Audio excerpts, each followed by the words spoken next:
걱정 하나님 앞에 다 맡깁니다. 구해야 될 것은 그 근심을 위해서 하는 것이 아니라 내 안에 있어야 할 하나님의 나라를 구하겠습니다.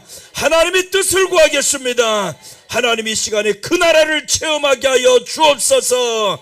아버지께 맡깁니다. 감사드리며 예수님의 이름으로 기도드립니다. 아멘. 믿음이라는 것은 어떤 큰 목적을 이루는 게 믿음이 아닙니다. 믿음은 예수님을 기쁘시게 하는 게 믿음이고 내 안에 하나님의 나라가 세워지는 게 믿음입니다. 그래서 예수님께서는 이렇게 말씀하셨어요. 그러므로 너희는 이렇게 기도하라. 말씀했죠. 하늘에 계신 우리 아버지여 라고 합니다. 하늘에 계신 우리 아버지가 내 안에 임하면요, 하나님의 나라가 임한 겁니다. 우리가 비록 이 땅에 살지만 우리 고향은 하늘이다 이렇게 말씀하고 있잖아요. 너희 시민권은 위에 있다, 하늘에 있다 라고 했어요. 그러니까 우리가 최종으로 가야 할 곳은 천국입니다. 이 땅은 그냥 지나가는 하나의 과정에 불과합니다. 그래서 땅에서 살아가는 동안에 내 마음이 꼭 천국을 사모하면서 천국을 준비해 가면서 가는 이 삶이어야 됩니다. 죽을 때까지 천국과 관계없이 살아가는 삶이 많아요. 우리는 죽으면 천국 간다는 거 다 알고 있잖아요. 예수 천국 불신 지옥 하고 있습니다. 그럼 예수 천국이라는 것은 죽어서만 가는 게 아니란 말이에요. 하나님의 나라가 여기 있다 저기 있다 해도 믿지 말라. 하나님의 나라는 너희 안에 있느니라 그렇게 말씀했어요. 그래서 하나님의 나라가 우리 안에서 이루어져야 되고, 또한 성경에서 이렇게 말씀합니다. 하나님의 나라는 먹고 마시는 것이 아니라 오직 의와 평강과 희락이라 라고 했어요. 하나님의 나라는 하나님의 의가 우리 안에 있는 겁니다. 그래서 예수님이 우리를 구속하신 목적에 대해서 성경이 말씀하는데, 하나님이 죄를 알지도 못하신 자를 우리를 대신해서 죄로 대신했다라는 겁니다. 죄인 되게 했다라는 겁니다. 그 이유는 우리로 하여금 하나님의 의가 되게 하려 함이라. 하나님의 의가 되게 하기 위해서 예수님이 죽으셨어요. 그래서 예수님께서 너희는 그의 나라와 의를 구하라는 거죠. 의라는 것은 뜻을 의미합니다. 하나님의 뜻을 구하라. 그래서 하나님의 뜻은 성경에 이미 기록이 되었어요. 보기 어려운 것도 아닙니다. 그냥 하나님의 뜻은 기뻐하는 것이 하나님의 뜻이에요. 하나님의 나라는 기쁨입니다. 그래서 에덴이라는 말씀의 뜻이 기쁨이다, 희락이다 그런 뜻이고요. 성령의 열매가 시작이 되는데, 성령의 열매는 사랑과 둘째 나오는 것이 희락이죠. 그럼 이 희락이 어디에서 나오냐 하면 하나님을 사랑하면서 나오는 게 희락입니다. 그래서 하나님께서 우리로 하여금 1계명과 2계명을 주시는데 10계명을 다 종합해 가지고 두 가지로 설명을 합니다. 그 첫째 되는 계명은 바로 주 너의 하나님을 사랑하라. 그런데 어떻게 해야 되냐 하면 힘을 다하여, 마음을 다하여, 뜻을 다하여 주 너의 하나님을 사랑하라는 거예요. 그래서 성령의 열매가 가장 먼저는 하나님이 사랑이 되면 우리 안에는 희락이 나옵니다. 그럼 여러분, 우리 안에 기쁨이 없고 희락이 없어요. 그럼 내가 누구 사랑 안 했다는 증거예요? 하나님을 사랑 안 했다. 그럼 뭘 사랑했어요? 환경을 사랑했다. 그 문제를 사랑했다. 그 말이죠. 그래서 우리는 하나님이 네 자신을 알아야 된다라는 거예요. 네가 처한 이 믿음의 환경이 지금 어떤 곳인지, 너의 믿음의 상태가 어떤 것인지 알아라고 히브리서 13장 5절에서 말씀합니다. 우리 히브리서 13장 5절 보고 오늘 말씀으로 들어갈게요. 히브리서 13장 5절입니다.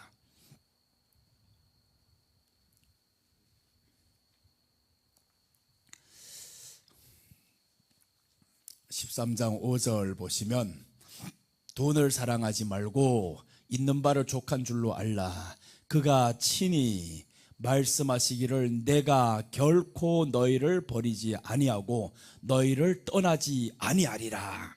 그럼 자 보세요. 왜 사람들이 이렇게 마음에 평안이 없고 근심이 되고, 다 모든 것은 사랑해야 될 사람을 사랑하지 않았어요. 하나님을 사랑해야 되는데 돈을 사랑했어요. 결국 환경 때문에 우는 것을 왜 우냐 하면 환경은 전체가 다 돈과 관련이 됩니다. 결국 우리는 돈을 사랑하면서 살아가요. 그래서 하나님이 돈을 사랑하지 말고 있는 바를 족한 줄로 알라라고 했어요. 있는 바를 족한 줄로 알라. 사도 바울이 그래서 나는 빈부에 처하는 것을 다 배웠다는 겁니다. 그러면서 나는 자족하는 것을 배웠다. 그래서 우리는 있는 것에 족하면 됩니다. 얼굴도 생긴 대로 살면 됩니다. 자꾸 뜯어 고치려고 하다 보면 내가 피곤합니다.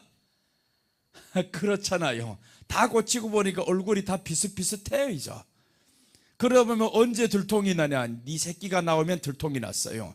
얘는 누구 닮았나? 아무리 봐도 엄마도 아니고 아빠도 아니고 보니까 할머니 닮았네 이런단 말이에요.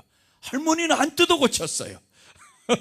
그래 엄마 아버지가 다 잘생긴 선남 선녀들 만나가지고 알고 보니까 새끼 보니까 다 뜯어 고친 거 이거. 그러니 그 윗대를 보니까 왜 이상한데 이거 할머니 닮았네 할아버지 닮았네. 여러분 그렇게 해봐야 우리 안에 기쁨이 없어요. 그것은 나의 교만을 위해서 뜯어 고치는 것뿐입니다. 우리가 드러내야 될 것은 하나님을 드러내는 것이, 십자가를 드러내는 것이, 그게 믿음의 삶이란 말이에요.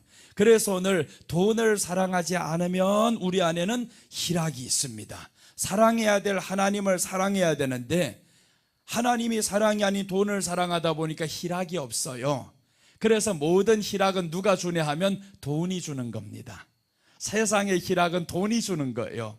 그래서 예수님이 말씀하죠.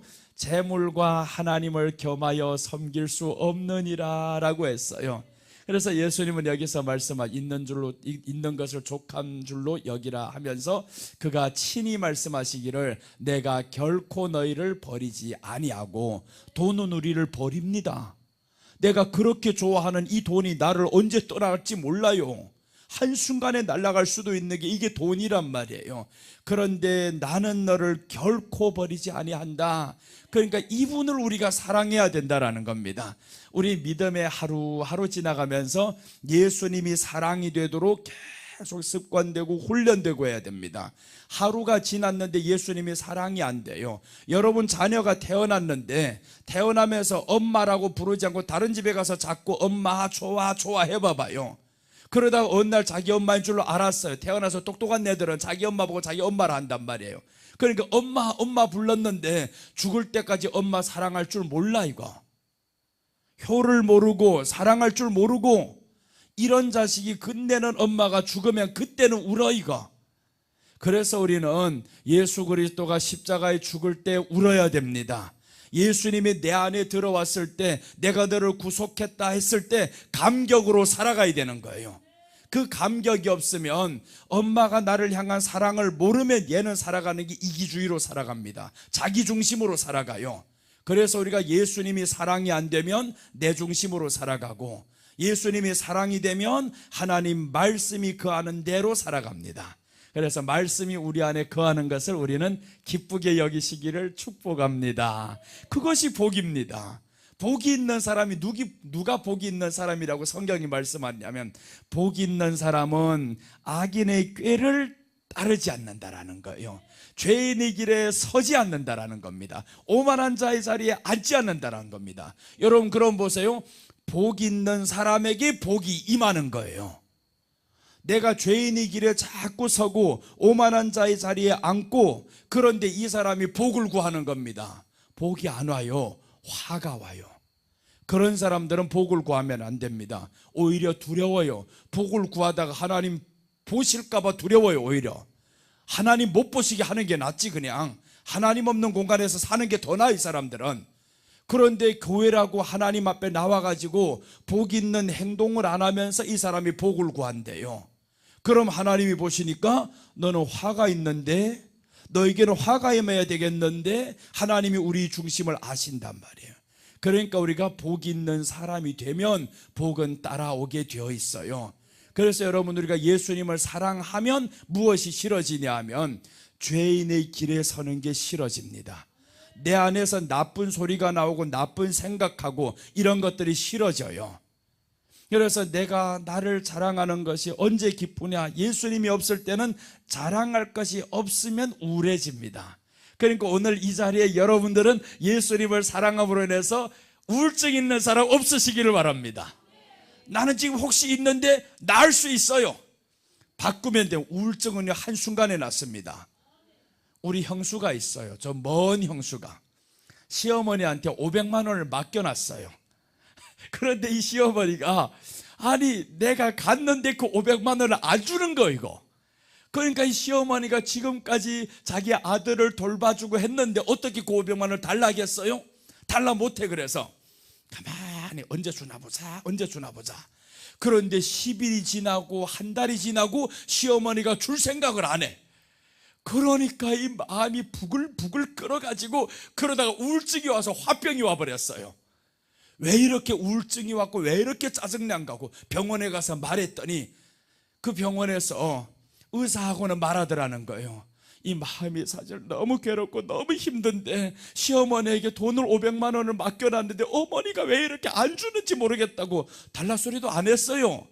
후에 보니까 어머니가 만기가 되면 주려고 한 거예요. 이거 이자를 조금이라도 더 해가지고 자기 며느리 오면 주려고 그랬는데 그 심리를 모르고 그냥 시어머니가 돈을 안 준다고 네 새끼 키워준 것만 해도 5천만 원은 줘야 돼 이거.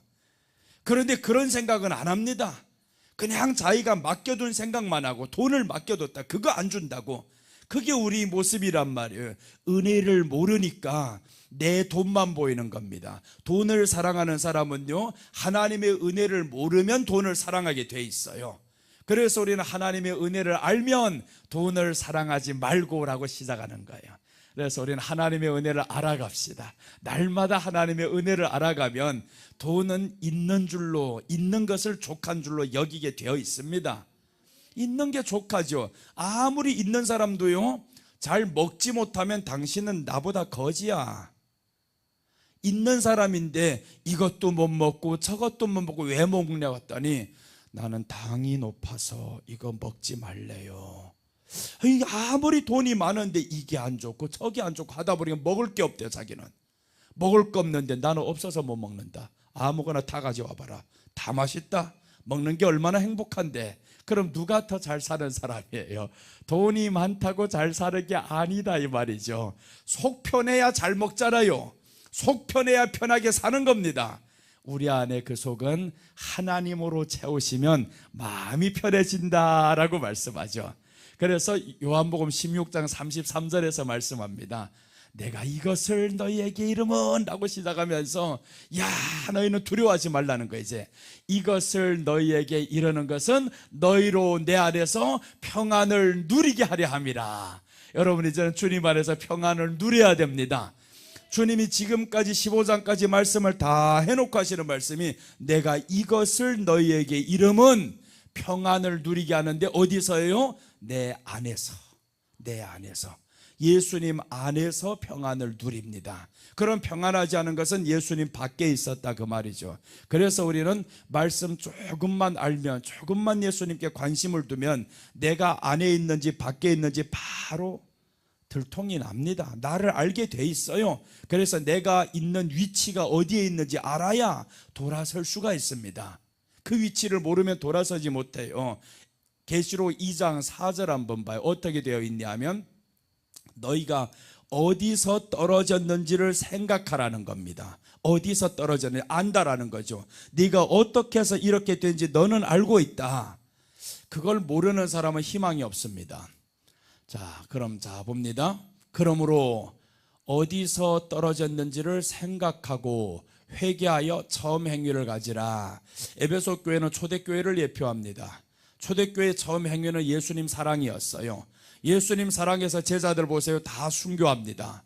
순교라는 것은 예수님의 사랑이 안 되면 순교 못합니다. 그 사랑이 내 생명보다 더 소중합니다. 그렇게 돼야 순교할 수 있고요. 부모들이 자식 위해서 죽을 때 왜 죽냐면 너희 생명이 내 생명보다 더 중하다. 그러니까 자식 위해서 모든 걸 줄 수가 있고 죽을 수가 있는 겁니다. 근데 아빠들은 잘 안 준대요. 엄마는 죽을 수 있는데 내가 자식 새끼 있으면 죽을 것 같아 나는. 그런데 여러분 우리가 정말 예수님 사랑이 되면 그럼 얼마나 좋겠어요? 그래서 오늘 여기서 어디서 떨어졌는지를 알아라. 알면 그때부터 돌아설 수가 있어요. 그러니까 이 사람들 딱 보고 발견합니다. 발견을 해서 이제 뒤에서부터 보면 이 사람들이 다시 한번 칭찬을 받는 사람들로 바뀌어집니다. 자, 저희들의 출발은 사랑은 예수님이었어요. 그래서 베드로로부터 출발하잖아요. 이 교회가 이제 시작이 되는데 베드로부터 출발이 됩니다. 베드로에게 첫 번째 질문은 네가 이 사람들보다 나를 더 사랑하느냐, 이 말씀이었습니다. 나를 더 사랑하느냐. 그러니까 베드로가 교회가 되기 전에, 이 교회가 세워지기 전에 베드로는 예수님을 모든 것보다 더 사랑합니다. 이 고백을 하면서 베드로가 가는 겁니다. 그러니까 베드로가 그때부터는 왕 앞에 섰을 때 두렵지 않아요. 내가 하나님의 말씀을, 하나님 앞에서 당신을 두려워야 됩니까? 하나님을 두려워야 됩니까? 이렇게 담대한 사람이 되었어요. 여러분, 예수님이 사랑이 되면 담대해집니다. 담대해져. 그래서 내가 너에게 평안을 주노라, 평안하게 하려 함이라 하면서 세상에서는 너희가 환난을 당하나 담대하라는 거예요. 환난을 당하나. 그래서 우리가 지금 사는 세상이 참 힘들게 만들죠. 우리를 얼마나 힘들게 합니까? 지치게 합니까? 모든 환경들이 나를 힘들게 해요. 이건 당연한 겁니다. 믿으나 안 믿으나 계속 있는 거예요. 그럼 저들이 목적이 있단 말이에요. 너 떠나라 이 말이죠. 근심하라고, 마음이 괴로워라고, 희락을 빼앗겨라고. 그래서 주어지는 환경인데 빼앗기면 이거는 복원에는 가위바위보입니다. 우리는. 저들은 몰라요. 우리는 알고 있어. 네가 뭘 내는지 나는 알고 있어. 그래서 하나님의 말씀을 알면 우리는요 항상 이길 수 있어요. 복원낸단 말이에요. 복원내는데 누가 모릅니까? 복원내면 다 이겨요. 우리도 한번 시험해 볼까? 딱 이 사람 내는 걸 1초만 늦게 내면 된단 말이에요. 100% 다 이깁니다. 1초만 늦게 낸다? 그럼 잡으세요. 환경이 이렇게 어려웠어요. 내 마음이 지금 힘들어요. 1초면 돌아올 수 있습니다. 내가 왜 힘들어? 아, 환경에 빠졌다. 예수님 사랑이 환경을 지금 더 근심하고 있다. 그래서 그 1초를 하나님 앞에 다시 맡기면서 가면 복원에는 가위바위보가 되는 겁니다. 그래서 우리는 이길 수 있다. 그래서 예수님이 내가 세상을 이기었노라, 내 안에서 평안을 준다라죠. 내 안에서. 네 스스로 이겨라는 말이 아닙니다. 내 안에서. 그러니까 우리가 예수님이 사랑이 돼야 그 안에 사는 것이 어떤 것인지 알 수가 있어요. 한 번 한 번 예배를 통해서 오늘 사랑합니다 같이 따라합시다. 사랑합니다 나의 예수님. 찬송도 이런 찬송이 있죠. 사랑합니다 나의 예수님, 사랑합니다 아주 많이요, 아주 많이요. 찬송할 때는 얼마나 잘해요. 아주 많이요 사랑하는데 누구 가다가 내 발을 밟아버렸어. 그냥 막 바뀌어버립니다. 얼굴이 마귀상으로 바뀌어버려요. 방금까지 사랑합니다 나의 예수님 그렇게 펄펄 뛰면서 난리라고, 언제 보니까 금방 막 마귀 얼굴로 바뀌어버렸어요. 여러분, 우리는요 바뀌는 것이 아니라 항상입니다. 항상 기뻐하라. 항상 기뻐해야 예수님이 보시기가 편안해요. 자꾸 넘어졌다 일어났다 넘어졌다 일어났다 정말 보는 사람이 두려워. 이거 야, 내가 너 볼 때마다 넘어질까 무섭다. 야, 이제는 넘어지지 않을 때가 됐는데 아직도 넘어지냐, 얼마나 답답하겠어요. 자, 이제 히브리서 5장 12절 13절 한번 보시면요 이렇게 말씀을 합니다. 너희가 이제는 정말 선생이 돼야 되는데 선생이 안 된다라는 거, 아직까지도. 그러니 여기서 하시는 말씀 봐요. 때가 오래되었으므로 너희가 마땅히 선생이 되었을 터인데 너희가 다시 하나님의 말씀의 초보에 대하여 누구에게서 가르침을 받아야 할 처지이니 단단한 음식은 못 먹고 젖이나 먹어야 할 자가 되었도다. 때가 오래되었다라는 거예요. 우리로 말하면 10년을 믿었다, 20년을 믿었다, 30년을 믿었다. 그런데 이 사람이 선생이 되어서 이제는 남을 가르치고 넘어지는 사람 있으면 이렇게 하면 안 돼 세워주고 그래야 되는데 30년 된 이 사람이 내가 30년 믿어서 모든 직분을 다 거쳐서 왔는데 넘어지는 건 한순간이더라, 상처받는 건 한순간이더라. 여러분, 이런 사람 많아요 안 많아요? 내 주변에 혹시 내가 아닌지 생각해 봐요. 내가 혹시 그런 사람 아니었는지. 때가 오래되었으므로 라고 합니다. 때가 오래되었으므로 오래됐으면 단단한 음식을 먹으면요 소화를 잘 시키는 겁니다. 단단한 음식은 소화가 잘 돼야 됩니다. 건강해야 된단 말이에요. 그런데 오래되었는데도 이 사람은요 단단한 음식은 못 먹고 젖이나 먹어야 할 자가 되었도다. 이게 오래된 믿음의 사람, 교회 안에 암탉들 많잖아요. 알 낳지 못하면서 소리가 큰 닭들. 그럼 알을 못 낳으면 조용히나 해야 되는데 알 못 낳으면서 왜 그렇게 시끄러운지 몰라요. 여러분, 우리 안에는요 예수님의 생명의 씨앗을 자꾸 이렇게 내 안에서 내다 보면 내 소리가 없어져요. 그래서 침례요한은 뭐라고 말씀하냐면 나는 광야에서 외치는 소리라는 거예요. 내 형상은 없고 나는 예수님의 이름을 외치는 소리다. 그게 나라는 거예요. 내 소리에는 오직 예수님이 오실 길을 평탄하게 하시는 것이 내 사명이다. 근데 요한이었습니다. 그러니까 요한이 이제 잡혀 들어가서 예수님이 메시아라는 거 알고 바로 목이 떨어집니다. 이제 됐다. 내가 죽어도 된다. 내가 죽어야 예수님이 활동의 범위가 넓어진단 말이에요. 그래서 예수님께 자기 제자 둘을 다 보내는데 그 제자 중에 한 사람이 바로 요한입니다. 요한복음을 기록한 요한이 침례 요한의 제자예요. 그렇게 훌륭한 사람을 예수님께 보냅니다. 그리고 다른 한 사람은 베드로를 전도했던 안드레, 이 안드레가 침례 요한의 제자입니다. 이 두 사람을 요한이 보내는 거예요. 예수님께 보냅니다. 보내면서 나 이제 다 됐다라는 거예요. 내 사명은 여기까지다. 오실 자가 왔다 이거죠. 메시아가 왔다. 그럼 나는 이제 그가 오실 길을 위해서 광야에서 외치는 자가 되었고, 그럼 예수님을 이제 증거했습니다. 보라, 세상 죄를 지고 가는 하나님의 어린 양이로다 했단 말이에요. 예수님이 드러났으면 나는 자취를 감춰야 됩니다. 그럼 우리 안에 마찬가지죠. 내 안에서 예수님이 드러나게 하려면 내가 자취를 감춰야 된다. 내가 자취를 드러내면 그럼 예수님은 드러날 공간이 없어요. 활동의 무대가 없어요. 네가 무대를 다 이렇게 만들고 있는데 나는 뭐 하라고? 그러니 예수님이 이 안에서 외로워요. 너무 외롭다 보면 떠납니다. 떠나가요.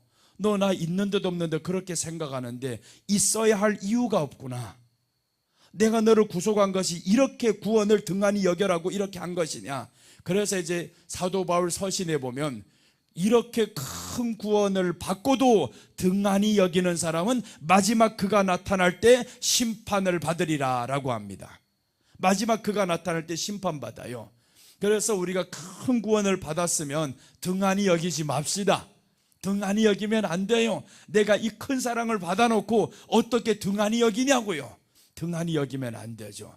그러자면 우리는 구원을 주신 그분을 더 알아가야 되잖아요. 사랑해 가야 되잖아요. 그래서 내가 이제는 예수님 더 사랑해야 되겠다, 의지해 봐야 되겠다 하는 행동마다 한번 예수님 사랑하는 척이라도 해보세요. 사랑하는 척이라도 자꾸 하다 보면 정말 이 가운데는 척이 빠지고요 사랑이 됩니다. 바로 예수님 사랑이 되고, 먹을 때도 예수님 생각하면서 다 주님 덕분입니다, 감사합니다 이렇게 주님 생각하면서 먹어요. 길을 갈 때에도 예수님 생각하면서 길을 갑니다. 내가 빨리 걸으면 주님이 혹시 뒤에 따라올까 봐 나는 조금 천천히 가야지, 주님이 내 앞서 가세요, 이런 식으로 자꾸 생각하면서 살다 보면 예수님 드러낼 수 있어요. 그러다가도 내가 어떨 때 확 먼저 나올 때 있습니다.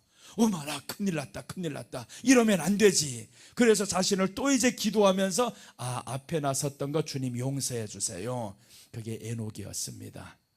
에녹은 하나님과 동행했다라고 했죠. 에녹이 동행하니까 죽음을 보지 않고 천국 갔습니다. 그럼 여기서 우리에게 가르쳐주는 바가 있어요. 누가 천국 가냐? 예수님과 동행하는 자가 천국 갑니다. 믿는다라는 것은 동행하는 것을 의미해요. 내가 예수님을 믿는데 동행은 없어요. 결혼은 했는데 너 따로 나 따로 있어 봐봐요. 이 결혼이 행복합니까? 아닌 거예요. 결혼은 둘이 서로 대화가 되어지고 서로 보아도 또 보고 싶고, 이게 결혼이었단 말이에요. 그게 안 되면 이혼하는 겁니다. 그래서 성격 차이네 뭐네 하면서 말이 많잖아요. 그게 안 된단 말이에요. 우리 예수님이 마찬가지지. 내가 너를 사랑했노라. 그렇게 사랑해서 자기 목숨도 아끼지 않고 주셨는데, 그래서 우리 한번 봐요. 어디를 보냐 하면 죽기까지 우리를 사랑했다고 빌립보서 2장 8절에서 말씀합니다. 죽기까지 우리를 위해서 사랑했는데 하나님의 사랑을 그렇게 하면서 확증시켰어요. 자 보세요. 사람의 모양으로 나타나서 자기를 낮추시고 죽기까지 복종하셨으니 곧 십자가의 죽으심이라. 그 십자가의 죽으심으로 우리를 향한 하나님의 사랑을 확증했습니다. 그럼 이 큰 사랑을 받은 이 사람이 이제 뭘 해야 되겠어요? 나를 위해 죽어주신 예수님, 이렇게 사랑했는데 그냥 죽었으면 할 말이 없잖아요. 죽었으면 우리는 무덤에만 가면 되죠. 아, 예수님 죽었으니까 산소에 가서 그냥 펑펑 울면서 이렇게 하는 행동은요 몇 번 못 갑니다. 감동이 오래 못 가요. 그러니까 예수님은 죽었다가 살아나셨어요. 너희들 어제까지 나 다 배신하고 도망갔었지. 그러니까 제자들에게 나타났을 때 얼마나 충격이었겠어요. 네, 예수님 이렇게 배신하고 떠났는데요 11명이 다 모여있는데 예수님이 나타났어요. 부활하셔서 거기에 나타난 겁니다. 그러니까 사람들이 마음이 찔리죠. 야, 우리가 예수님 이렇게 배신해서 떠났어. 우리 다 같이 이렇게 결단했잖아. 죽는 데까지 따라가겠다고. 이거 베드로만 한 게 아닙니다. 모든 제자들 같이 한 거예요. 같이 죽는 데까지 간다고 했는데 맨 마지막까지 기다렸던 거는 그래도 베드로가 있었어요. 다른 것들은 벌써 다 튀었어요. 어디 갔는지. 그래서 베드로가 마지막까지 잡혀있다가 3번 부인하고 유일하게 남아있는 한 사람이 있는데 요한이 남아있습니다. 왜 남아있을까?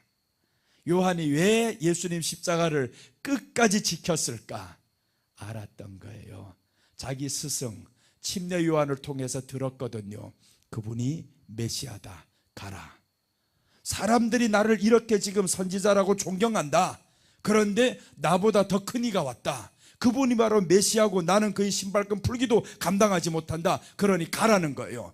이때 요한이 알아들은 겁니다. 요한이 맞아 내가 따르는 이분이 바로 메시아야.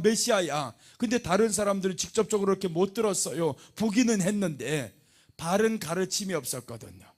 그러니까 이 사람이 십자가 밑에서 끝까지 지켜가면서 얼마나 그 밑에서 눈물 뚝뚝 흘리다가 예수님이 부활하셨을 때 가장 놀라고 기뻐했던 사람이 요한이 아니겠어요? 그 십자가를 끝까지 밑에서 지켰던 사람 얼마나 놀랐겠어요? 그리고 다른 한 사람이 또 놀라운 사람이 있어요.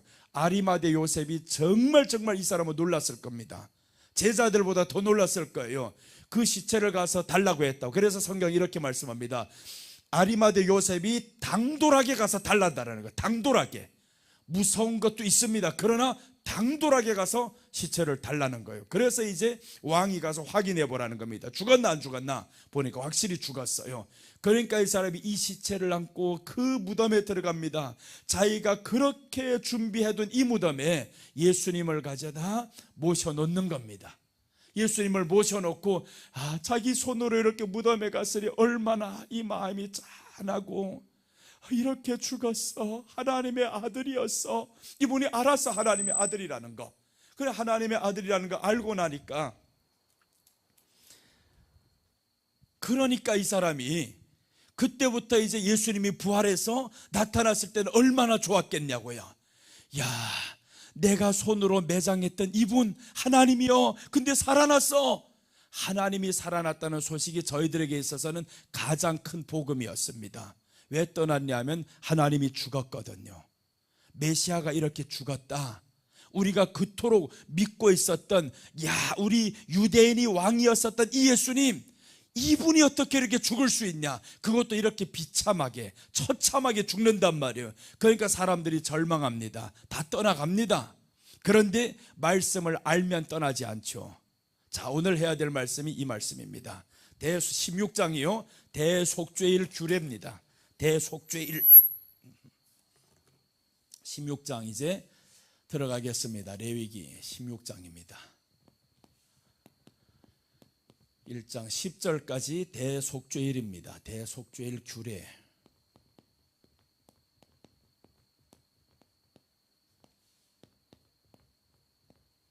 자, 오늘 여기를 배경을 먼저 설명드릴게요. 자, 봐요. 예수님이 부활하셨단 말이에요. 그런데 여기 대속죄일은 언제 나오는 것이냐 하면 6번째 절기입니다.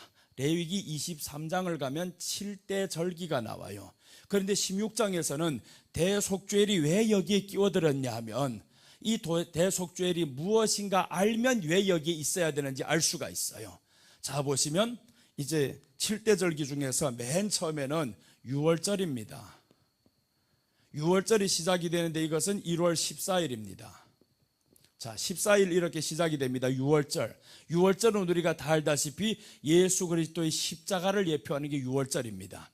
그래서 출애굽할 때 사람들이 양을 잡는 겁니다. 양을 잡아서 문설주에 피를 바르고, 그렇게 해서 하나님이 피가 있는 집은 심판하지 않아요. 넘어간다. 그게 유월입니다. 넘어간다. 그 예수님의 십자가를 통해서 심판을 넘어가는 거예요. 우리가 심판받아야 될 것을 양이 죽어가는 겁니다. 예수님이 죽어가는 겁니다. 그게 레위기 1장부터 시작이 되는 거예요.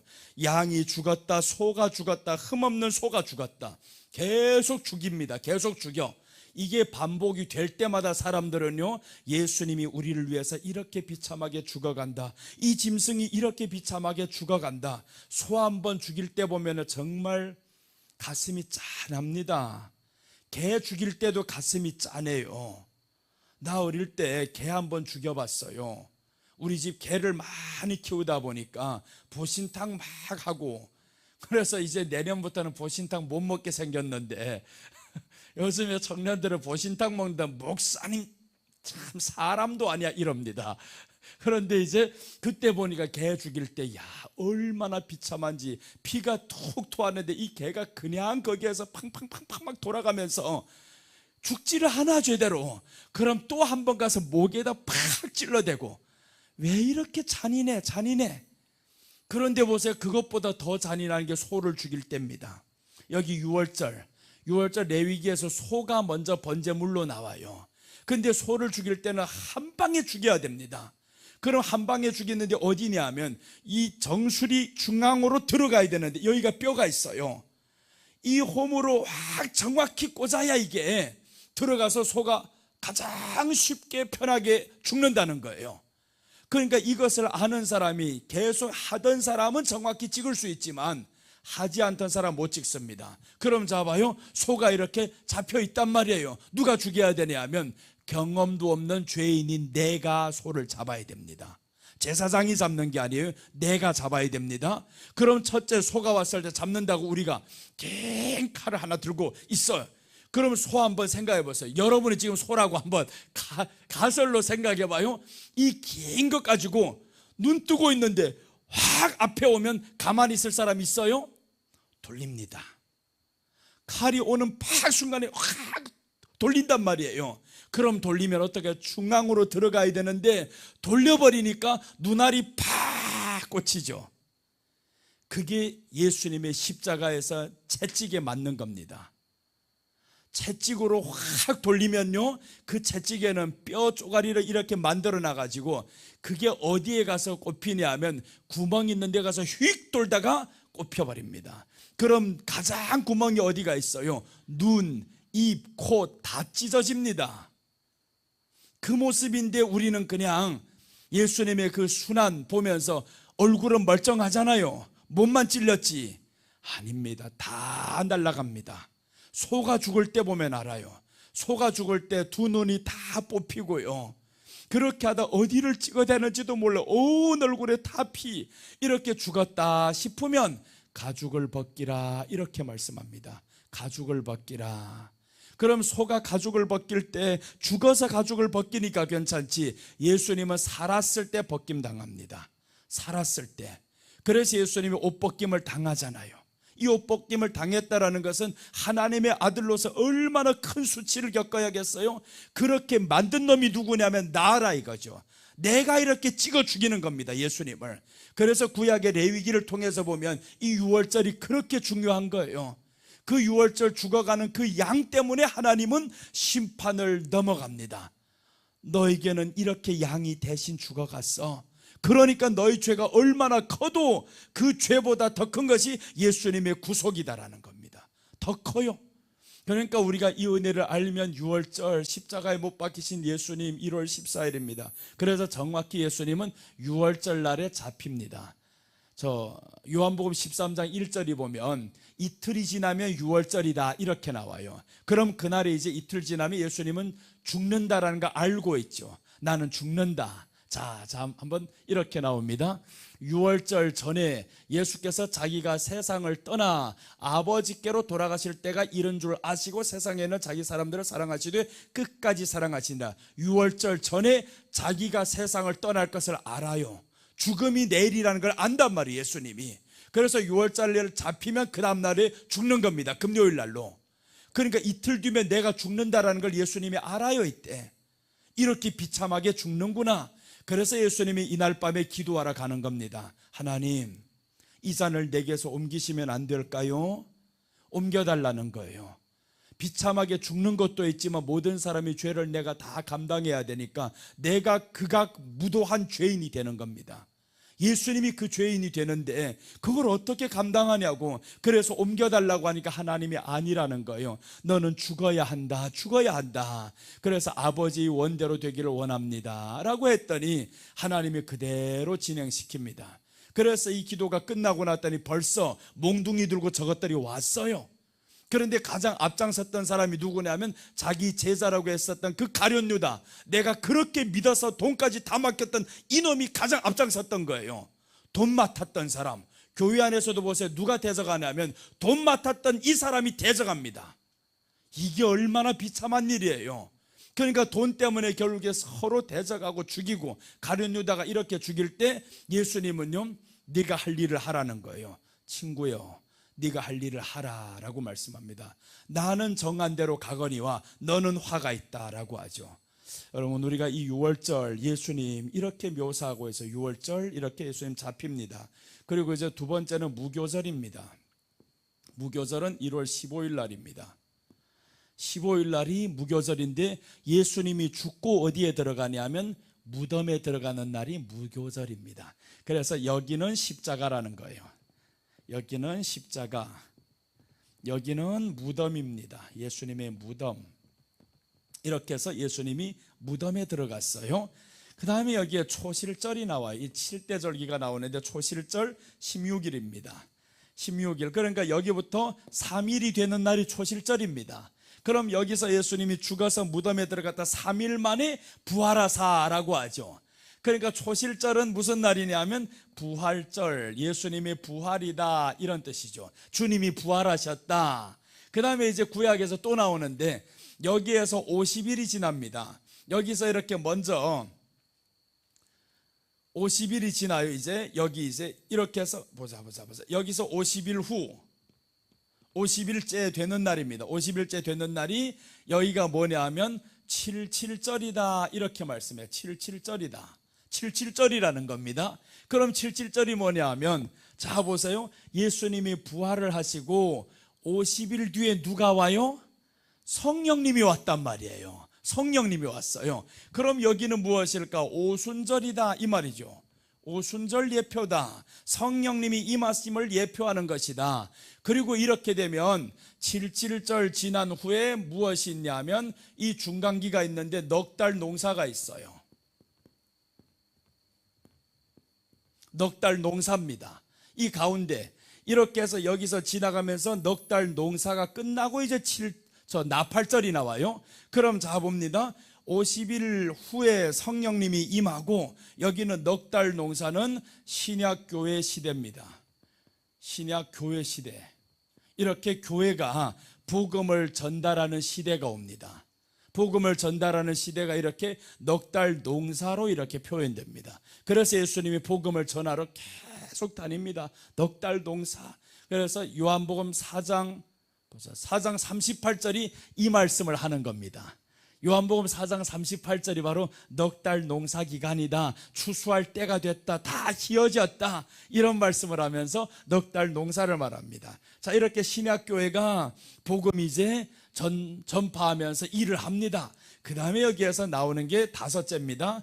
다섯째는 나팔절입니다. 이제 나팔절이 7월 1일이에요. 이렇게 7월 1일이 나팔절인데 나팔 부는 것은 예수님이 어떻게 온다고 했냐면 천사들이 나팔 소리와 함께 온다고 했어요. 그래서 이제 여리고성이 무너지는 것도 나팔 소리와 함께 무너지는 겁니다. 예수님의 재림을 예표하는 거예요. 그래서 예수님이 여기에서는 재림합니다. 자, 이렇게 해서 예수님의 재림까지 왔어요. 그 다음에 여섯 번째가 뭐냐면 여기 속죄일이 나옵니다. 이게 여섯 번째입니다. 속죄일이 여섯 번째가 되는데 7월 10입니다. 7월 10이 속죄일인데 여기는 무엇이냐 하면 예수님이 재림을 해야 완전 속죄가 된다라는 거예요. 그럼 여기에 이제 완전 속죄됐으니까 죄가 없어집니다. 완전 속죄죠. 자, 예수님이 재림했습니다. 그럼 여기서는 무엇이냐 하면 우리가 지금까지 레위기 14장을 통해서 계속 말씀드렸어요. 예수님의 십자가는 구원의 시작입니다. 구원의 시작. 그러니까 이 십자가는 구원의 시작이지 구원 다 받은 게 아닙니다. 완성이 아닌 거예요. 구원 받을 사람으로 지금 시작하는 겁니다. 가다가 멈추면요 끝납니다. 이것은 우리 목적지, 내가 지금 서울에서 여기 오는데 오다가 대전에서 멈춰가지고 이번에 월요일날 오다가 주풍령에서 멈췄단 말이에요. 섰단 말이에요. 그런데 주풍령 조금 오다 보니까 어떤 사고가 났냐면 뉴스에서 나왔는지 몰라요. 큰 트렁크가 있는데 뒤집어졌어요. 완전히 큰 트렁크가 뒤집어져 가지고, 그래서 이제 큰 차들이 왜 이렇게 차가 막혀, 지금까지 한 번도 이런 일 없는데 차가 너무 막혀요. 이거 1시간 넘도록 가지 못하고 계속 찔끔찔끔 왜 이렇게 막혔나 봤더니 1시간이 지나서 거기까지 도착하니까 세상에 그 큰 차가 넘어졌어요. 그냥 휙 이렇게 그냥 멈춰 선 것이 아니라 훅 뒤집어졌습니다. 그런 상태로 와서 실었던 모든 것이 그 도로에 다 널려버렸고, 큰 차가 와서 두 길을 막아버렸고, 그러니까 이 차들이 가득한 것들이 한 차선으로만 가야 되니까 3차선 4차선이 다 이렇게 한쪽으로 가다 보니까 막히는 겁니다. 그래서 거기를 지나니까 뻥 뚫렸는데, 만약에 여기를 와야 되는데 주풍령에서 내가 주저앉아 버렸다. 장로님, 기도원 갈라니까 오늘 너무 힘들어요. 추어탕이나 먹고 봅시다. 이렇게 했으면 거기 추어탕 잘하는 집이 있단 말이에요. 가면 꼭 장로님이 추어탕을 사주셔요. 목사님이 오면 추어탕 드시러 온다 하고. 그런데 오늘은 시간이 없어요. 안 되겠어요. 바로 모시고 가야 됩니다. 그래서 쉬지도 않고 화장실만 잠깐 보고 와버렸어요. 여러분, 만약에 여기서 멈췄다 해봐봐요. 멈췄으면 저녁 시간 놓쳐버립니다. 우리 신앙이 그런 거예요. 구원의 시작이 됐습니다. 구원을 시작만 해놓고 거기에 멈춰있는 사람들 많아요. 그래서 이제 우리 히브리서에서 보았던 말씀이 너희가 때가 오래되었으므로 벌써 선생이 될 터이나, 이렇게 말씀하는 겁니다. 때가 오래되었다. 여기 머문 지 오래되었다. 너무 오래되면 안 되잖아요. 시간 봐가지고 급하니까 빨리 와야 되는데 시간 개념이 없어요. 어떤 개념이요? 그 시간은 바로 여기에 시간 개념이 없습니다. 예수님의 재림이라는 시간 개념이 없어요. 여기가 돼야 완전 속죄, 구원의 완성입니다. 예수님이 오셔야 구원의 완성이고, 그러니까 구원에 대해서 간절했던 사람, 이 구원에 감격이 있는 사람은 반드시 어디를 가고 싶냐 하면 이 구원의 시작, 완성을 원하는 거죠. 완성. 여기가 완성되기를 원하는 것이 구원받은 사람입니다. 구원받았다라고 하면 여기를 기다려야 되는 거예요. 여기로 가야 그게 구원받은 거지. 오늘 4일째까지 지금 왔는데 첫날에 오면서 멈춰버렸으면 그럼 이런 날이 없죠. 여러분하고 만나지도 못해요. 그럼 하나님이, 원장님이 두 번 다시 쓰려고 하겠어요? 저런 목사 자격이 없다. 오다가 어떻게 주풍령에 저 주저앉아가지고 한 끼도 아니고 두 끼, 세 끼 퍼먹기만 하냐? 안 그러겠어요 이거? 그럼 두 번 다시 부르고 싶지도 않지. 여러분, 그럼 하나님은 그런 말씀을 안 하실까요? 우리 귀에 들리지 않아서 그렇죠. 하나님이 얼마나 우리를 향해서 기다리고 하나님이 베풀어 주신 은혜가 더 큰데 구원이 이렇게 시작이 되었는데 왜 저기를 안 가냐고. 이거 여기 목적지를 향해서 가야 되는데 기차표를 샀으면 빨리 가야지, 시간 맞춰서. 그런데 가지는 않고 멈춰 서 있습니다. 구원은 시작만 해놓고. 그러니까 시작했으면 여기서 뭐로 하냐 하면 이 땅의 것으로만 자꾸 채워 그렇게 살아보니까 여기는 관심 없어집니다. 그리고 오늘 대속죄일인데 이 대속죄일의 규례가 지금 6번째가 나옵니다. 6번째가 여기 나오는 게 바로 15장까지는 뭐냐면 죄입니다.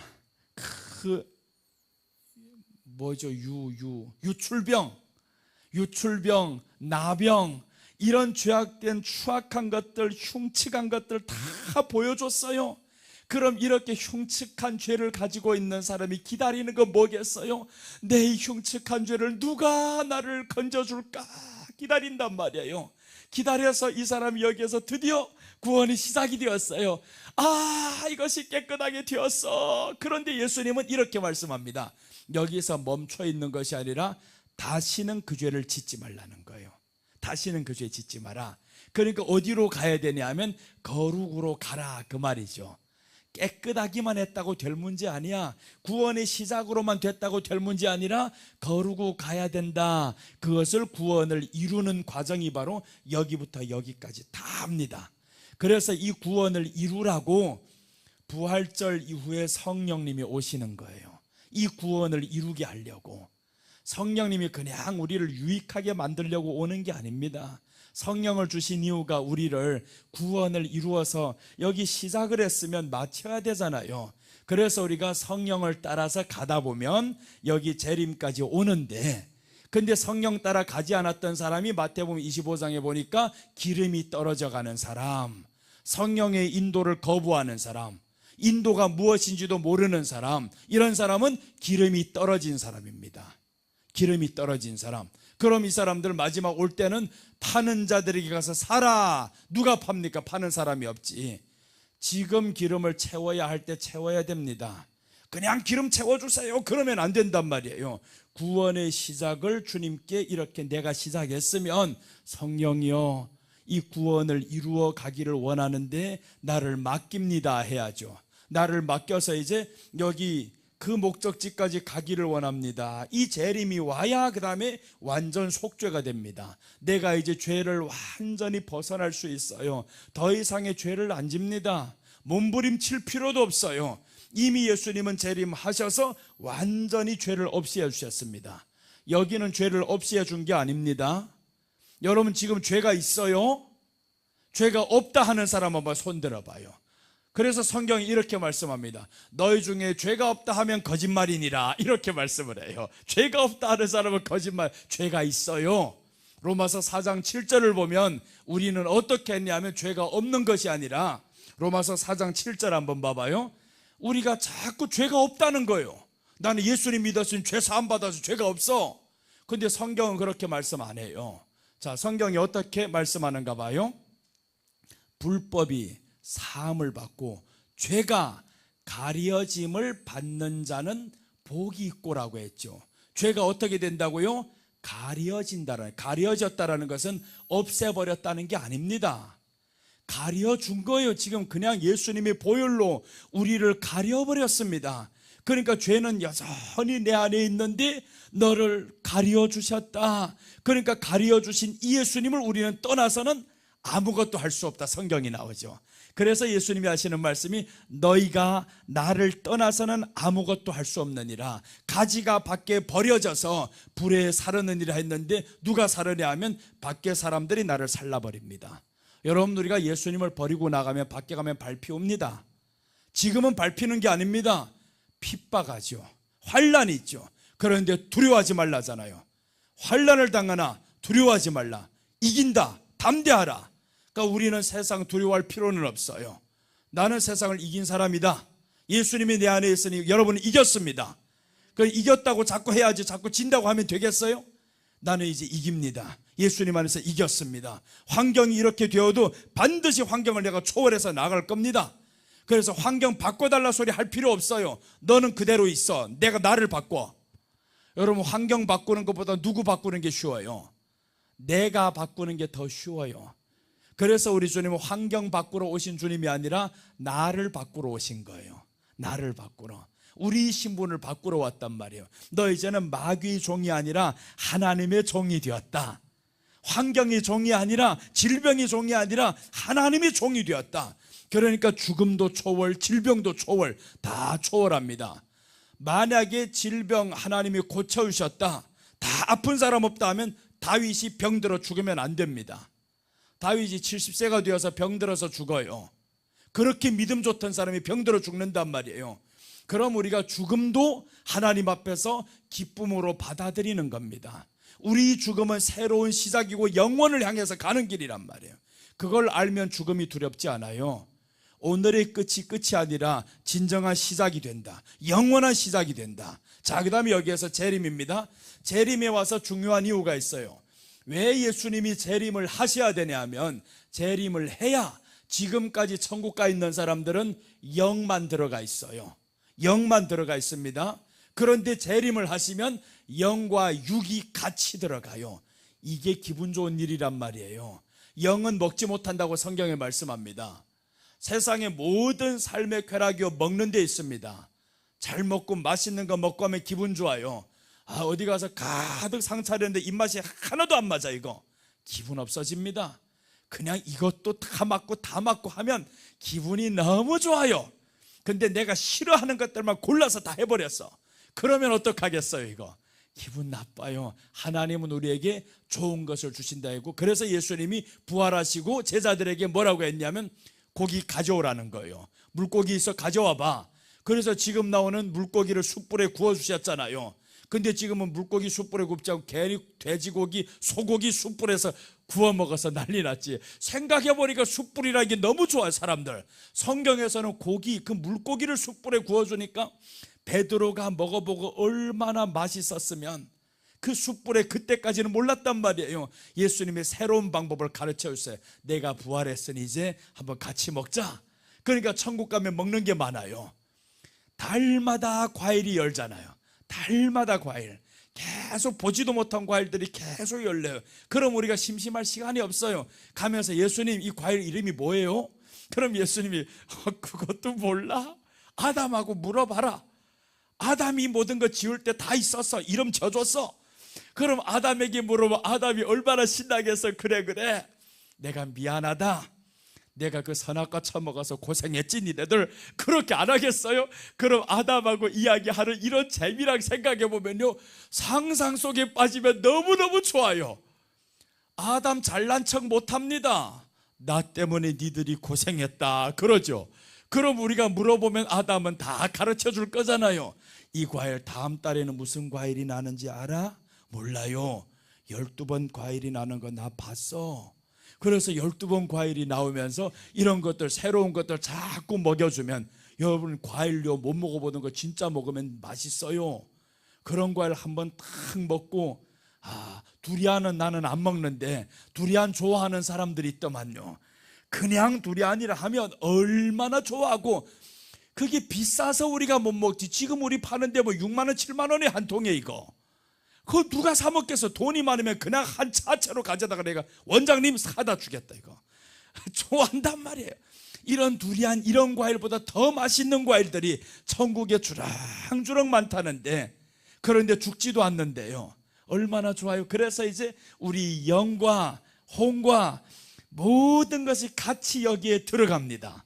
같이 들어가는데 죄도 없어요. 그러니까 여기에 들어가면 이제 완전 속죄를 됐죠. 그 다음에 이제 마지막 하나가 여기 나오는데, 그게 바로 장막절입니다. 장막절, 초막절이라기도 합니다. 초막절, 장막절. 그렇게 해서 여기서 장막을 짓고 14일을 지내요. 그럼 이게 무엇이냐 하면, 여기서 함께 산단 말이에요. 그것을 계시록으로 보면 천년왕국이다 이렇게 말씀을 해요. 그럼 우리가 완전 속죄를 받고 나서 여기에 들어가서 예수님과 함께 1000년 동안 왕노릇합니다. 이 땅에서 너 힘들게 살았지, 높은 데 올라 못 가봤지, 고위급에 못 살아봤지. 그런데 이제 내가 내게 최고로 살 수 있는 권한을 줄게. 1000년을 줄게. 하나님이 1000년을 주신다라는 것, 이것을 이스라엘 사람들은 매년마다 반복합니다.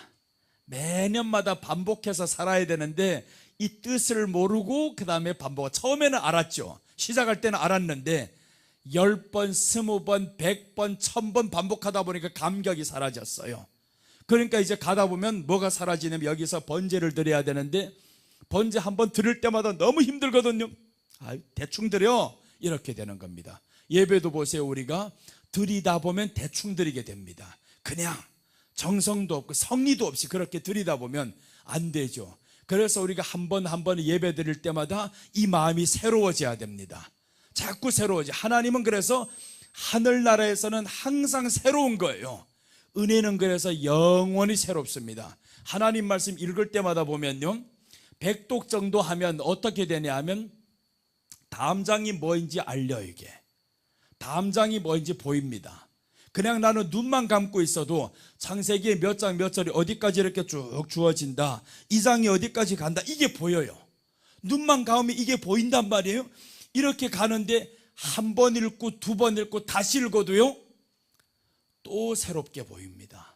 그래서 내가 성경이 대단하다, 하나님 말씀 정말 대단하구나. 이거 야, 내가 더 지혜가 없어서 그렇지, 더 지식이 없어서 그렇지, 조금만 더 지식이고 조금만 더 알기를 원해. 그래서 계속 알기를 원해서 정말 알기를 원해. 계속 알기를 원해요.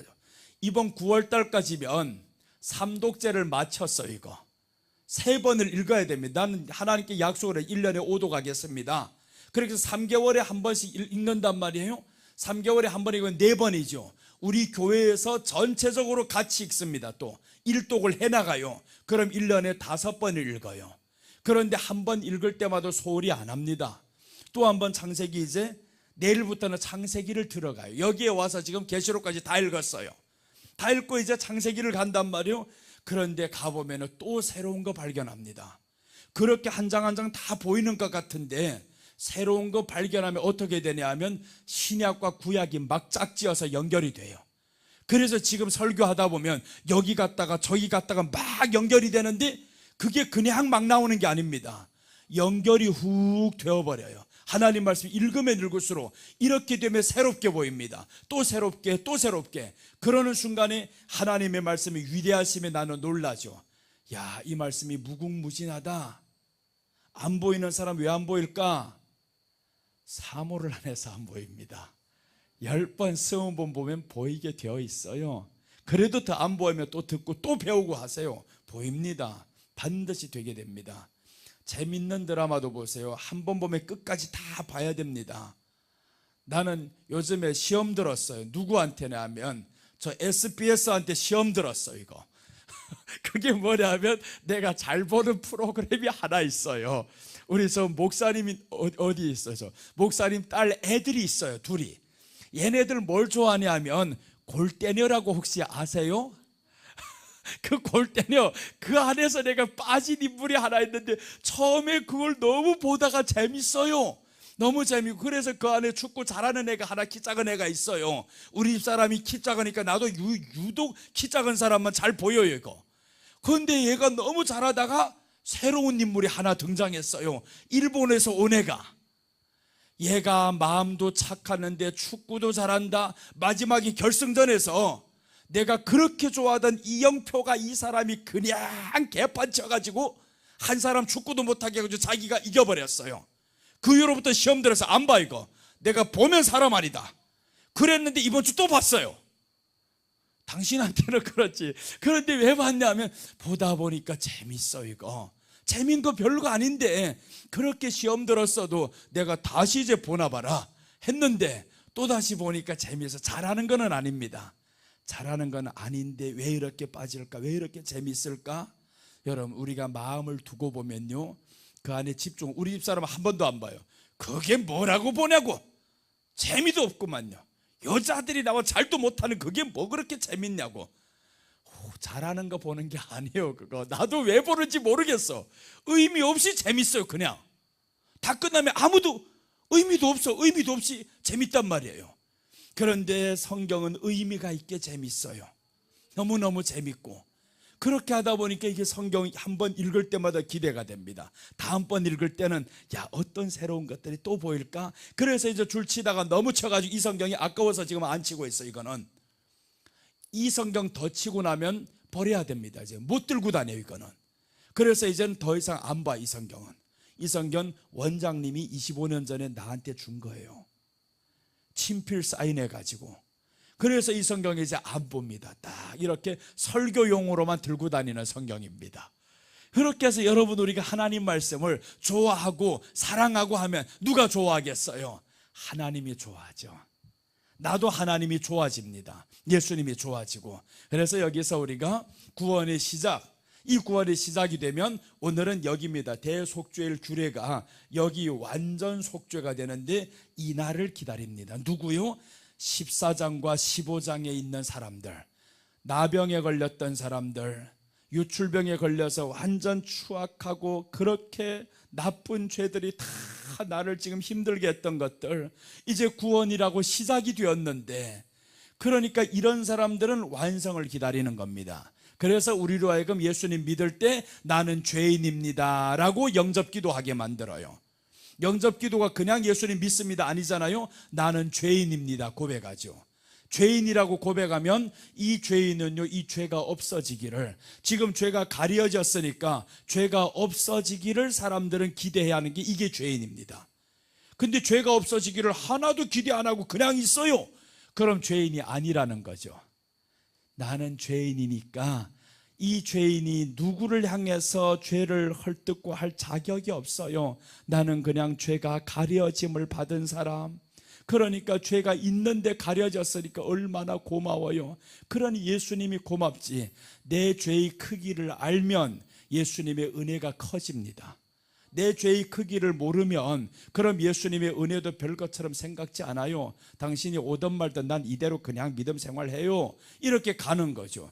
믿음의 최종 목적지는요, 여기입니다. 예수님의 재림을 기다려야 되는데 그 재림 기다리는 이유는 또 나 때문이에요. 내 죄가 완전 속죄가 된단 말이에요. 이때야 끝납니다. 완전히 죄에서 우리는 자유함을 얻어요. 그때면 죄를 버립니다. 저 해가 동이 서에서 먼 것 같이 멀리 한다라는 거, 그게 초림이 아니고 재림을 말하는 거, 시편에서 나오는 말씀. 그래서 시편을 읽다 보면 그 말씀이 나오죠. 너희 죄가 저 해가 동이 서에서 먼 것처럼 이 죄를 저기다가 던져버린다는 거예요. 그 말씀이 언제나 여기를 말하는 겁니다. 완전 속죄, 예수님의 재림. 그러니까 그것을 초림으로 보면 큰일 나요. 이거 예수님의 재림을 시편에서 기록해 둔 겁니다. 예수님의 초림도 시편에서 기록해 둔 거고, 그러니까 초림과 재림이 여기서는 시작입니다. 예수님의 초림으로 이 땅에 오셔서 십자가를 지심으로 인해서 이제는 구원이 시작이 됐어요. 이것을 우리가 믿는단 말이에요. 믿어서 이제 저 목적지를 향해 가야죠. 재림, 언제나 예수님 오시렵니까? 그래, 오시다 보면 가다 보니까 주님이 사랑이 돼요. 출발은요, 사랑에서 아닙니다. 출발은 내 죄가 다 없이 하기 위해서, 이제는 내가 이 죄에서 누가 나를 이 사망의 몸에서 건져내랴. 로마서 7장 24절 25절 사도 바울이 그렇게 고백합니다. 누가 이 사망의 몸에서 나를 건져내랴 라고 하면서, 자 봅니다. 우리 다 같이 읽어요. 오호라 나는 공고한 사람이로다. 이 사망의 몸에서 누가 나를 건져내랴. 사도 바울도 그렇게 고백하는데 이 사망의 몸에서 누가 나를 건져내랴. 그러면서 이제 25절입니다. 우리 주 예수 그리스도로 말미암아 하나님께 감사하리로다. 그런즉 내 자신이 마음으로는 하나님의 법을, 육신으로는 죄의 법을 섬기노라. 육신으로는 죄의 법을 섬긴대요. 그러니까 사도 바울이 누구를 기다리겠어요? 이 죄의 법에서 완전히 자유케 해주실 이 예수님이 오시기만을 기다립니다. 그래서 사도 바울에서 데살로니가 전서에는 사도 바울이 예수님의 재림을 기록해 둔 겁니다. 이 예수님의 재림을 얼마나 기다리면 그 재림에 대해서 기록했겠어요. 이 죄에 대해서 안단 말이에요. 그 다음에 이제 8장으로 넘어가면 여기에서 자유함을 얻는데, 이 죄에서 이길 수 있는 방법이 있어, 구원을 이루어가는 방법이 있어.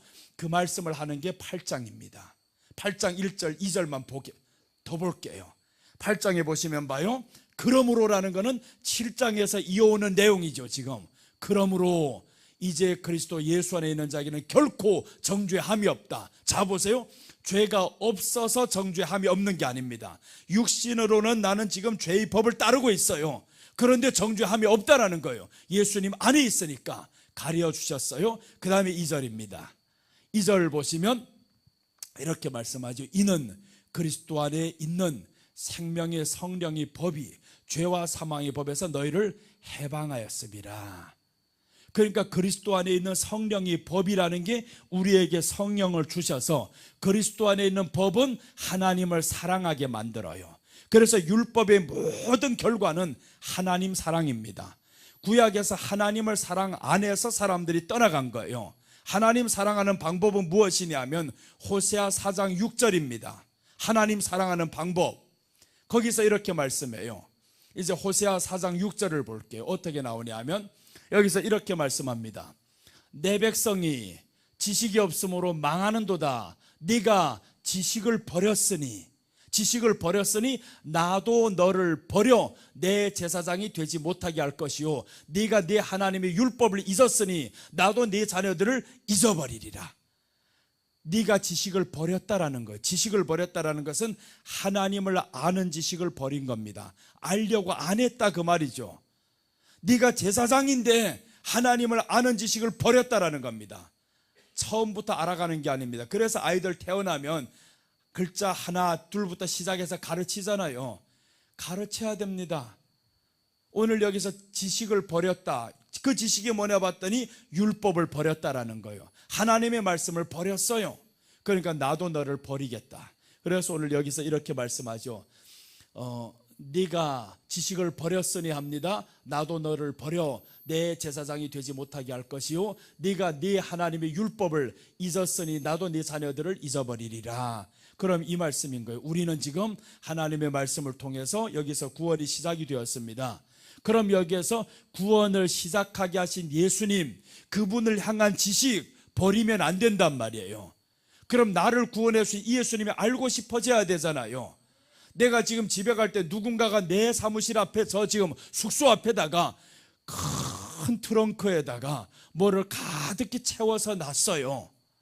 그래서 혹시나 뭘까 싶어서 가만히 가지고 와서 열어봤어요. 열어보고 깜짝 놀랍니다. 5만 원권 큰 트렁크에다 가득 담아놨어요. 궁금하지도 않아요? 누가 갖다 놨는지? 누가 이렇게 많은 돈을 갖다 놨을까? 궁금해 안 하면 인간도 아닙니다. 도둑놈이지. 그렇잖아요. 궁금해도 안 하면 도둑놈인 거 이거. 누구 알까봐 겁나 이거. 야, 이 많은 돈 가져놨어? 원장님 하면 큰일 난다 이거. 안 돼. 그래서 나 혼자 다 챙기려고 그냥 조용히 누구 했는지도 상관도 없어 이거. 그런 사람은 나쁜 심보죠. 그런 사람에게 빼앗아가고 싶지 않겠어요? 누가 이 큰 돈을 가져다 놨는지 알고 싶어야 되는 게 정상입니다. 누가 가져다 놨을까? 분명히 오늘 이 자리에 있는 사람인 것 같은데 누굴까 다 생각해 보니까 한번 보세요. 그렇게 생각하면 모든 사람이 다 내게는 은인이 되고 감사할 사람이 됩니다. 그 큰 금액을 갖다 놓은 사람을 한번 하면 생각하면 눈빛만 버리고 오늘 저녁에 눈빛이 다 좋단 말이에요. 그럼 생각하면서 혹시 이 사람일까? 이 사람일까?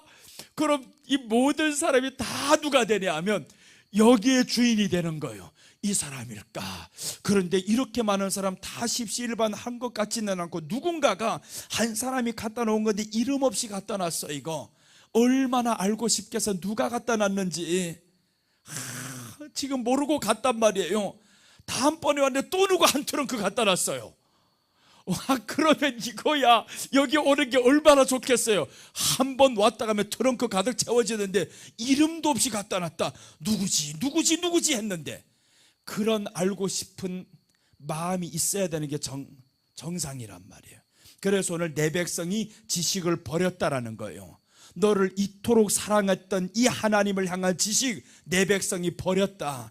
그런 우리 시작이 뭡니까? 구원의 시작이잖아요. 십자가, 이 엄청난 선물을 우리에게 통 던지고 가셨어요. 예수님이 십자가의 선물을 던지고 가셨어요. 그럼 어떻게 알아가라고 던지고 가셨냐면 성령을 보냅니다. 그래서 성령이 와서 누구를 가르치냐면 예수님을 가르쳐 줍니다. 예수님이 이런 분이다.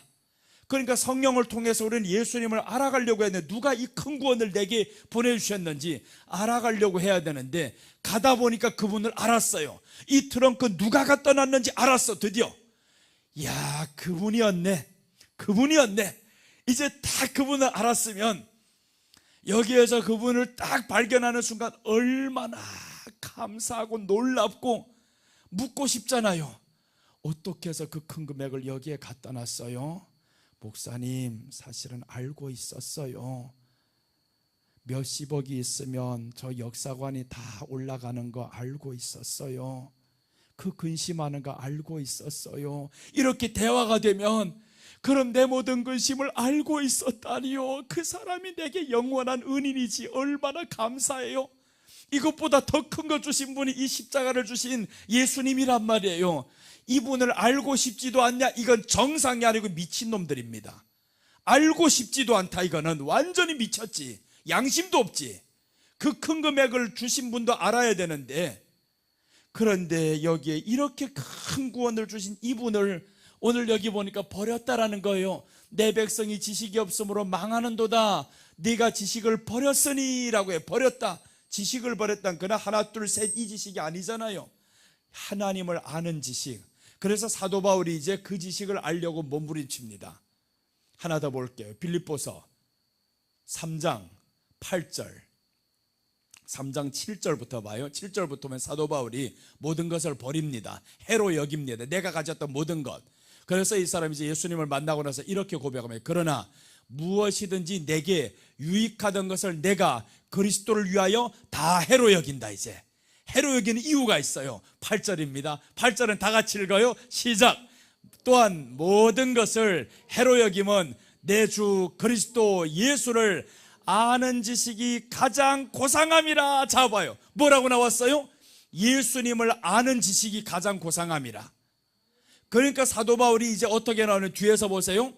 내가 그를 위하여 모든 것을 잃어버리고 배설물로 여김은 그리스도를 얻고 오라고 했는데 끝나지 않았어요.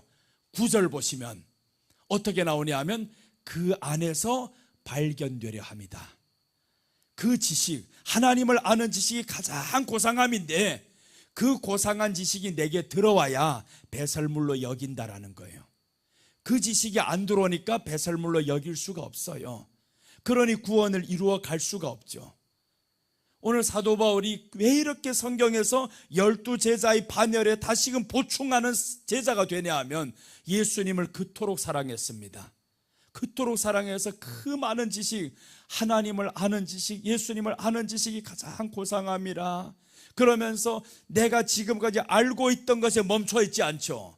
그게 지금 9절입니다. 9절은 그 안에서 발견되려 함이다 라고 했죠. 이건 멈춘 상태를 말하는 게 아닙니다. 발견된다라는 것은 성장하는 거죠. 더 알아가기를 원하고.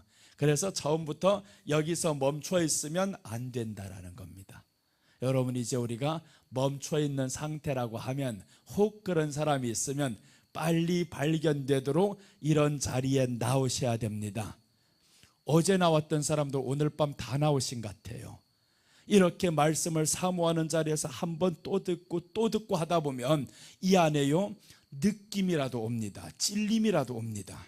그렇게 오면 결단이라도 해보는데 그 결단이 무너져요. 여러분, 초칠게요. 무너집니다. 말씀이 좋아서 은혜가 되어서 오늘 결단했어요. 그런데 얼마 지나지 않으면 이게 무너집니다. 그럼 어떻게 해야 되냐? 무너지면 또 한 번 다시금 발견하려고 해야죠. 그래서 아이가 태어나서 걷기까지 3000번 넘어졌다가 걷는 거예요. 일어나고. 그럼 그 아이가 바로 우리란 말이에요. 영적으로 우리가 아이로 태어나잖아요. 영적으로는 아이로 태어나면 이 아이가 구원의 시작이 되어서 넘어졌다 일어났다 넘어졌다 일어났다 해야 되는데, 영적으로는 사람들이 그 영적인 관계를 모르다 보니까 한 번 넘어지면 포기합니다. 누구 와서 나를 세워주겠지, 목사님 내가 시험 들면 세워주겠지 하고 가만히 있어. 애들은 그러지 않아요. 애들은 넘어졌다가도 울면서도 다시 일어납니다. 반드시 일어나고. 못 일어나는 아이들은 어떻게 되겠어요? 그러면 얘네들은 제대로 걷지 못하죠. 그때 일어나지 못한 애들은 결국에는 커서도 걷지도 제대로 못하고 뛰지도 못하는 애들이 됩니다. 사지가 힘이 풀려서 뭔가는 고장이 난 사람들, 우리 영적으로 그렇게 고장이 나면 안 됩니다. 그래서 넘어질 수는 있어요. 또다시 일어나면 됩니다. 또 일어나고 또 일어나고 하다 보면 그러면서 자랐어요. 어느 날 보니까 자랐어요. 그럼 이제 넘어질 염려가 안 됩니다. 하다 보니까 이겼어요. 다 이겼고 그럼 이제 여기까지 왔죠. 구원의 시작에서 여기까지 머물렀어요. 부활하신 예수님까지 왔단 말이에요. 이 부활의 예수님으로 오면 이분은 우리에게 평강을 주시노라 라고 합니다. 그럼 이제는 여기에서 슬펐다 기뻤다 슬펐다 기뻤다 이런 미친 행동 안 한단 말이에요. 그냥 일괄적으로 기쁜 거예요. 평안하게 계속 갑니다. 나도 때로는 미친 척 할 때 많아요. 아, 좋았다 나빴다 좋았다 나빴다 이게 하루에도 12번씩 막 왔다 갔다 할 때가 있어요. 이거 내가 이렇게 미친놈이나 하고 돌아볼 때가 있어요. 그러면서 아니지, 이렇게 하면서 다시금 돌아가자. 내 안에 기쁨을 허락하신 하나님, 평안을 허락하신 하나님, 나 또 빼앗겼네요. 참 부족해요. 그렇게 하면서 주님 앞에서 내가 약한 것을 깨닫는 거예요. 그럴 때 하나님은 성경에 어떻게 말씀하냐면 네가 약하다고 인정할 때 내가 내게 강함 주겠다. 우리가 약하다고 인정하면 하나님은 강함을 주십니다. 그래서 우리가 주님 앞에서 넘어졌을 때 나는 약하오니 주여 도와주세요. 내가 일어나겠습니다. 힘을 주세요. 그럼 우리 주님이 밀어주신다는 거죠. 밀어주시면 앞으로 나가야 되잖아요. 앞으로 나가. 그러다 보면 이제 열매를 많이 맺고 여기 근처에까지 딱 오면 재림 예수님을 기다립니다. 이제는 예수님 오실 날을 기다리는 거예요.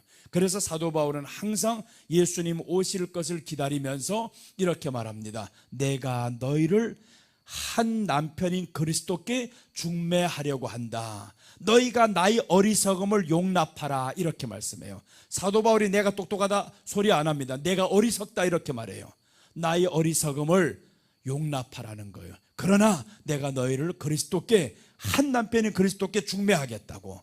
그러니까 나는 똑똑한 사람은 아니에요. 똑똑한 사람 아니고 좀 어리숙하단 말이에요.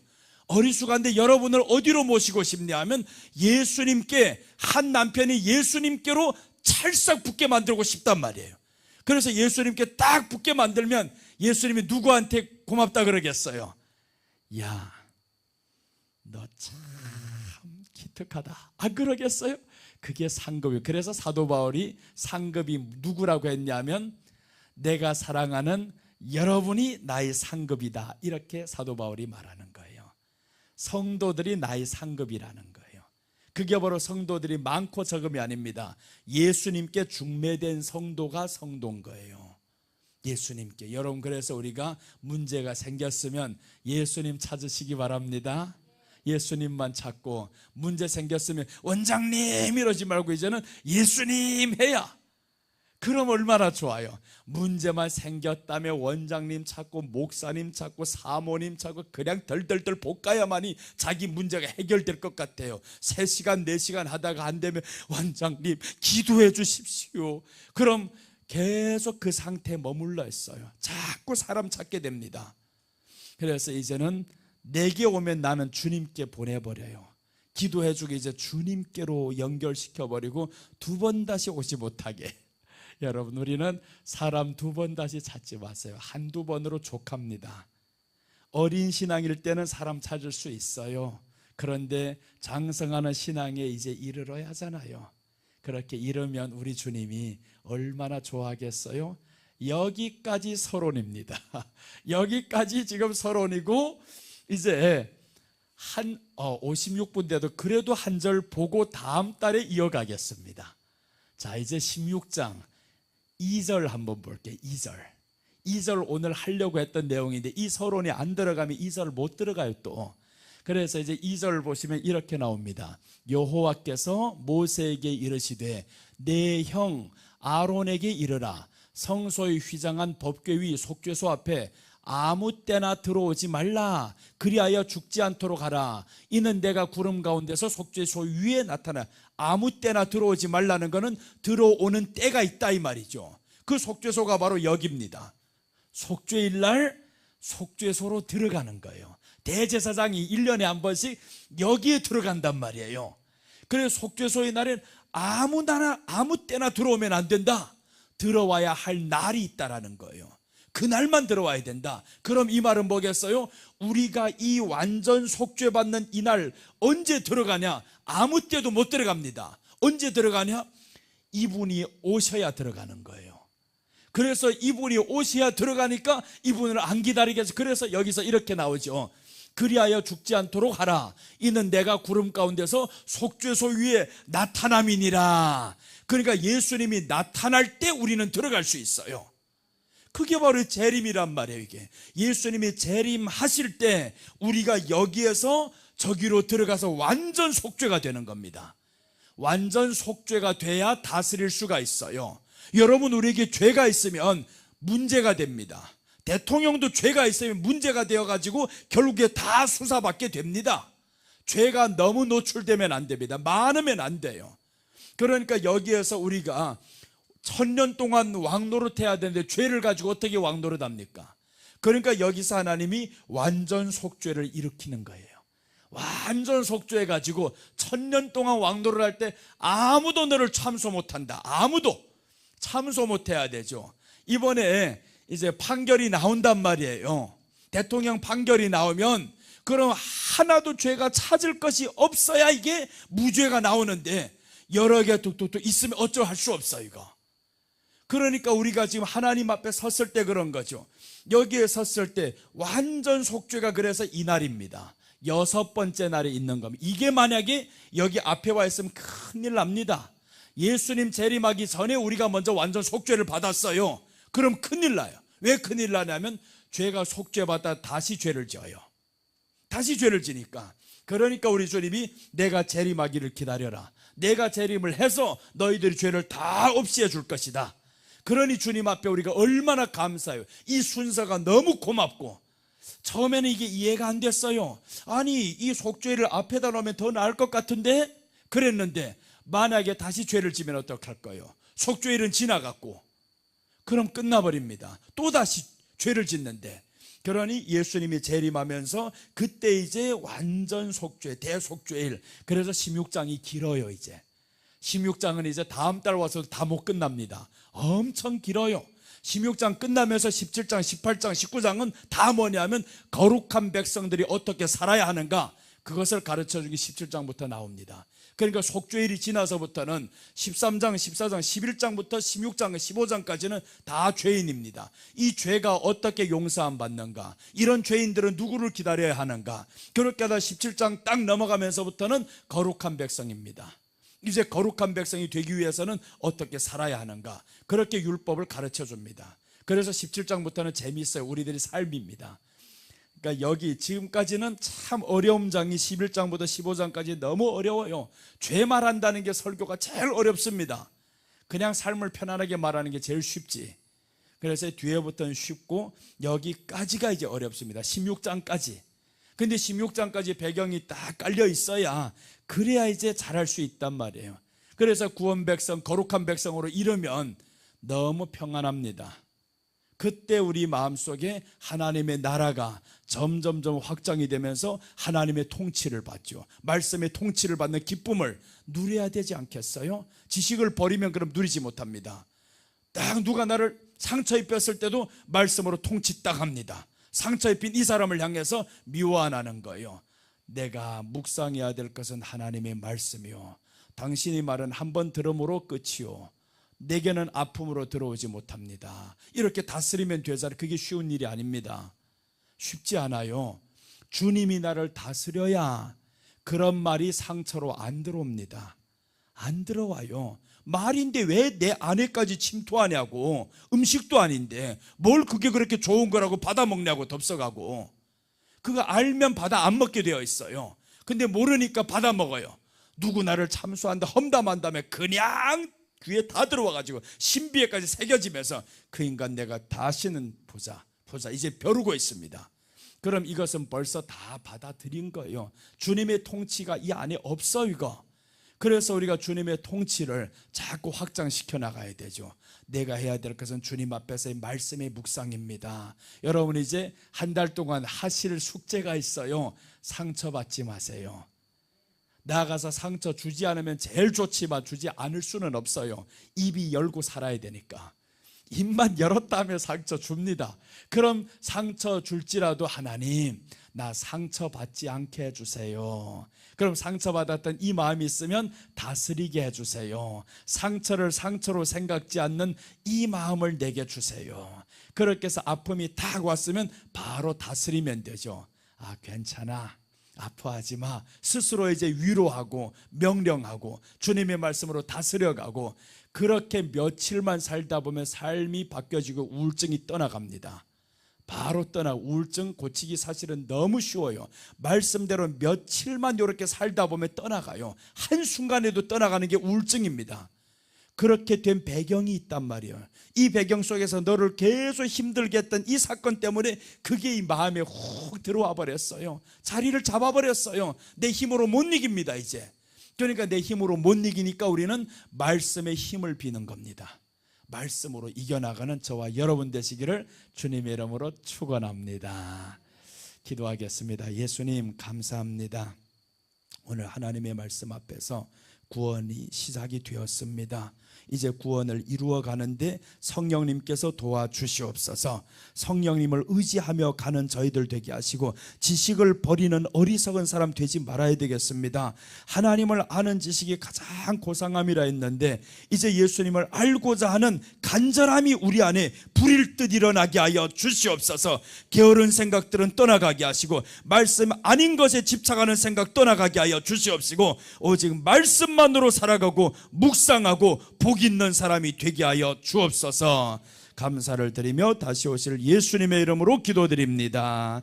아멘. 모든 영광 하나님께 올립니다. 감사합니다. 자, 우리 찬양하면서 하나님 앞에 준비한 예물을 드리겠습니다. 자, 아무것도 두려워하지 말라. 이 찬양하면서 마음에 평안이 없던 사람들, 두려워했던 사람들은 몰아내세요. 이제 찬양이 끝나고 헌금 마치고 나서는 내 안에 평안이 이미 와야 됩니다. 그리고 이제 기도하면 이 평안을 다져갑니다. 그래서 오늘 그렇게 한번 승리의 역사를 만들어 가야 합니다. 우리 이 찬양 드리겠습니다.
주님 나를 지켜주시네.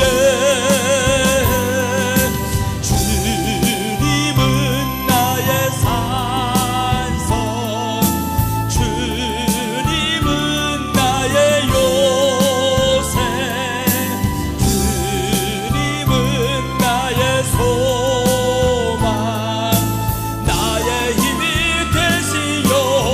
다시 한번 아무것도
하나님이 우리 소망이 되었습니다.